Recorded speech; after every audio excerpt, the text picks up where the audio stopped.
Jerusalem qui edificatur ut civitas. En el nombre del Padre, del Hijo y del Espíritu Santo. Amén.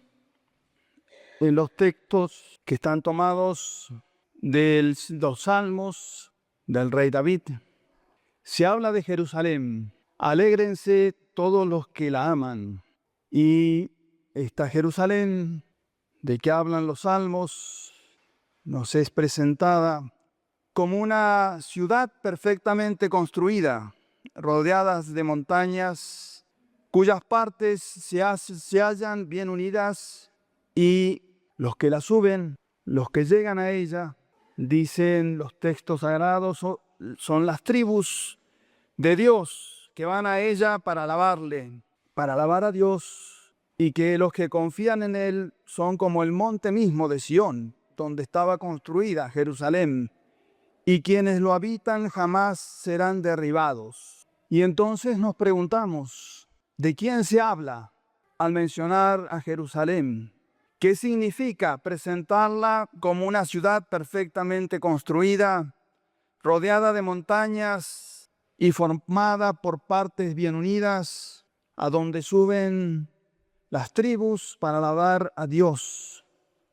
¿Por qué se equipara a los que confían en Dios al monte de Sión y se promete que ellos jamás serán derribados? Podemos decir que esa Jerusalén, en distintos grados, es primeramente la iglesia católica, apostólica y romana. Pero también podemos decirlo de nuestra propia congregación, la Fraternidad San Pío X, Santo Tomás de Aquino, el doctor común, el doctor angélico, enseña que por Jerusalén se significa la patria celestial y también la iglesia presente. La primera Jerusalén es entonces la iglesia triunfante, la patria que está en el cielo, que es nuestra meta, nuestro fin, el fin de todos nosotros, de todos los hombres. Para eso hemos sido creados por Dios. Y esta Jerusalén celestial, nadie la ha visto. Ni ojo vio, ni oído oyó, dice San Pablo, lo que Dios tiene preparado para los que le aman. Solo la han visto dos personas, por gracia especial de Dios, San Pablo y San Juan. No con visión de esta tierra, sino visión del cielo. Y San Juan describe esta ciudad por mandato mismo de Dios, diciendo así: la ciudad santa, que tenía la claridad de Dios y la lumbre de ella era semejante a una piedra preciosa de jade, a manera de cristal, y un muro grande y alto con 12 puertas, y el material del muro era de piedras de jaspe, mas la ciudad era de oro puro, y sus fundamentos piedras preciosas, y no necesitaba de luz, porque su luz era el mismo Cordero. Y en el centro de esta ciudad, agrega San Juan, está el trono de Dios, y a su diestra el Cordero. Hemos visto, dice San Juan, su gloria, gloria del unigénito del Padre. Lugar de belleza inefable, de orden perfecto, de luz, de paz, de verdadera gloria, en el que Dios será el Dios de todos los santos, y ellos serán su pueblo, y allí Dios mismo enjugará de sus ojos sus lágrimas. No existirá la muerte, no habrá duelo, ni dolor, ni quejas.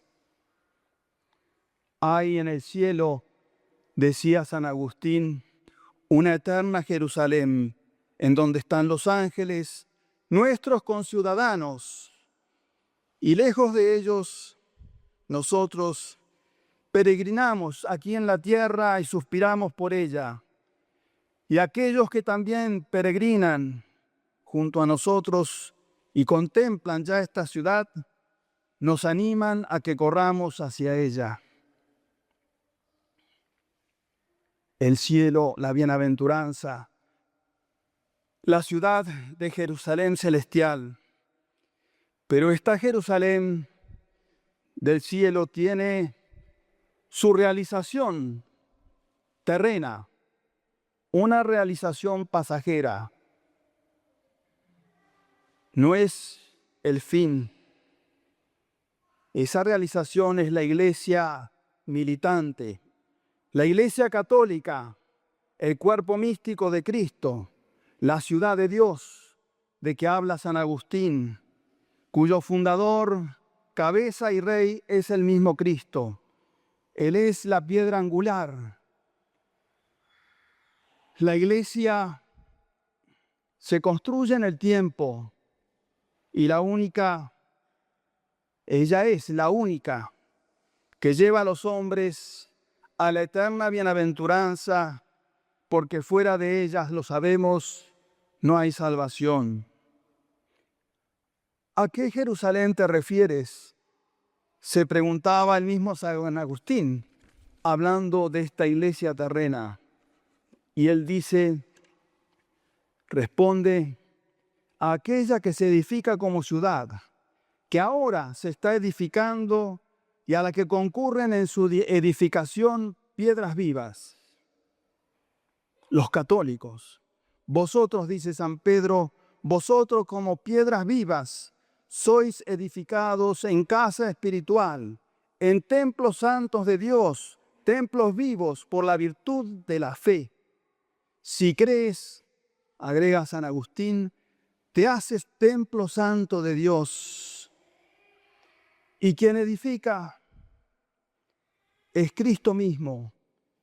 Él es también el cimiento de esta ciudad perfecta a la que no le falta ningún bien, inexhausta fecundidad en toda suerte de bienes. Se decía en el Concilio Vaticano I, inexhausta fecundidad en toda suerte de bienes. ¿Por qué? Porque Dios la ha hecho a ella sola, la depositaria de todos sus tesoros, de todas sus gracias, para que ella las distribuya entre los hombres que anhelan el cielo, que creen en Dios y suban a Él como por grados, en una creciente participación de Cristo mismo, cuyus participatio eius in ipsum. Todo lo bueno que hay en este mundo, en el universo, en nosotros mismos, debemos confesar siempre que nos viene de Él por participación, participatio eius in ipsum. Y Santo Tomás, de nuevo, el doctor común de la Iglesia, dice que esta Iglesia, siendo como ciudad, tiene su unidad fundada no solo en Cristo, como dijimos, en la ley de la fe, sino también en sus insignias, que son los sacramentos. Y da aún una cuarta razón. Tiene un mismo fin, que es un solo Dios. Porque Dios Hijo, Él, Cristo mismo, nos lleva a Dios Padre. Y decíamos que esta ciudad aparecía rodeada de montañas, es decir, de montes dignos de ser amados, como lo es la misma ciudad que rodean. Y para San Agustín, estas montañas, estos montes, son los profetas, los evangelistas, que forman como una muralla y protegen la ciudad, y a quien Dios mismo ilumina para que de ellos baje la luz que es Cristo. San Agustín veía en estos montes precisamente entonces a los predicadores de la verdad, a quienes recibiendo la paz de Dios, dice, la ofrecen a los que creen. Esa es la misión de todo ministro de Dios, no por gracia ni por mérito propio, sino por elección y obra de Dios. Dios es quien elige a sus ministros. No fuisteis vosotros quienes me eligieron, sino que yo os he elegido. Dios es el que elige y el que obra por medio de ellos la salvación de las almas, por medio de la evangelización, la anunciación de lo verdadero y de lo bueno que nos trajo Cristo. Yo para esto vine al mundo, para dar testimonio de la verdad. Id y enseñad mi doctrina. El que creyere se salvará, el que no se condenará. Las almas de los fieles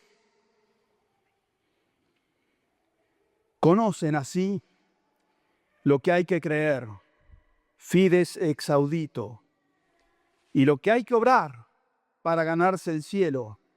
La fe sin obras es fe muerta. Y la Iglesia, sabedora hasta el Concilio Vaticano II, como ella misma lo dice en el Concilio Vaticano I, que no le fue prometido al Espíritu Santo para que por revelación suya manifestara una nueva doctrina, sino para que en su con su asistencia, la asistencia del Espíritu Santo, santamente custodiara y fielmente pusiera la revelación transmitida por los apóstoles, es decir, el depósito de la fe. La Iglesia Católica, decimos, sabedora de esta verdad, no predicó otra cosa que lo que siempre por todos y en todas partes fue predicado, una misma enseñanza, una misma y única verdad, y condenó explícitamente, públicamente, todos los errores que se oponían a esta verdad de la cual Dios le había hecho depositaria. Pero viene el Concilio Vaticano II. Este concilio creyó mejor hacer lugar a esos errores condenados ya antes por la Iglesia y que son los principios del mundo. El Vaticano II tenía razón, afirmaba el entonces prefecto de la Congregación para la Doctrina de la Fe y hoy Benedicto XVI. El Concilio Vaticano II tenía razón al propiciar una revisión de las relaciones entre la Iglesia y el mundo. Existen valores que, aunque hayan surgido fuera de la Iglesia, pueden encontrar, debidamente purificados y corregidos, un lugar en su visión. Y por eso se tiró a la basura todos los documentos preparados y que contenían la doctrina de siempre y se aprobaron documentos nuevos, una doctrina nueva. Y a esta doctrina nueva siguió una nueva liturgia, un nuevo derecho, un nuevo catecismo. Y sus frutos fueron de lamentar. Por los frutos, decía nuestro Señor, se conoce el árbol. ¿Cuáles fueron esos frutos? La autodemolición de la Iglesia, en palabras de Pablo VI. La apostasía silenciosa, como lo afirmaba Juan Pablo II.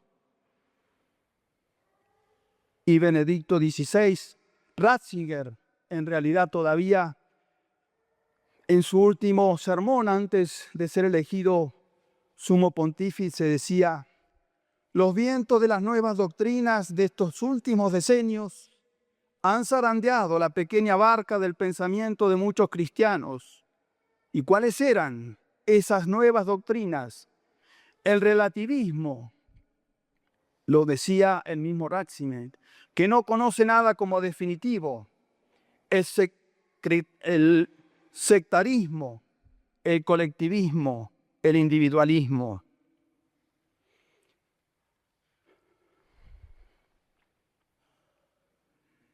Lo que él mismo aprueba, condena. Es ante este estado de cosas en que ha quedado la Iglesia como consecuencia del Vaticano II, que la Fraternidad San Pío X aparece como instrumento providencial de nuestro Señor, quien ha prometido que las fuerzas del infierno no prevalecerán contra su Iglesia. La fraternidad conserva también como una pequeña Jerusalén a la sombra de la Iglesia Católica, no por mérito propio, ni de su fundador, ni de sus miembros.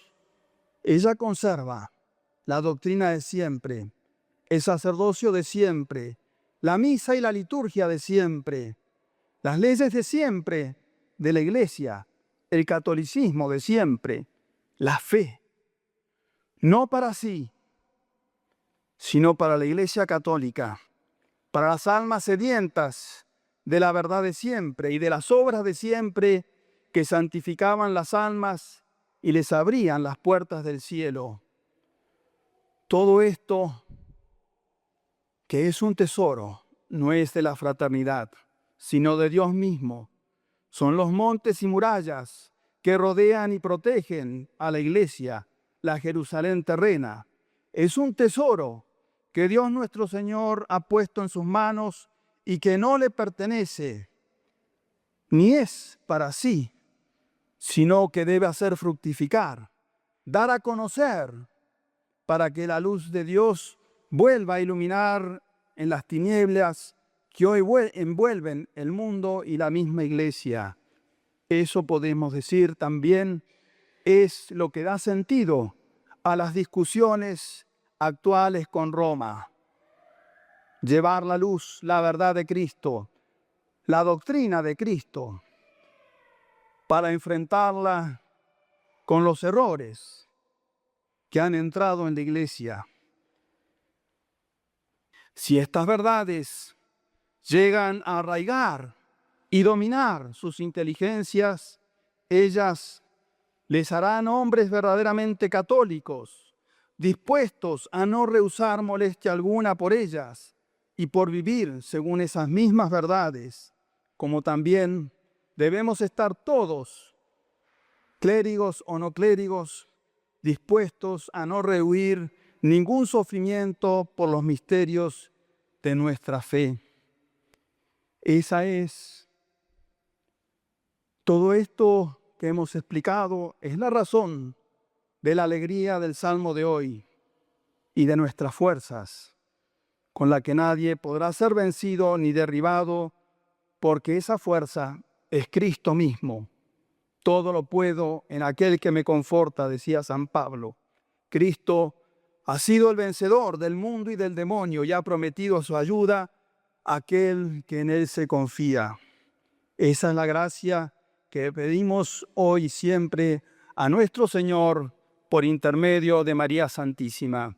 Que así sea, Ave María Purísima.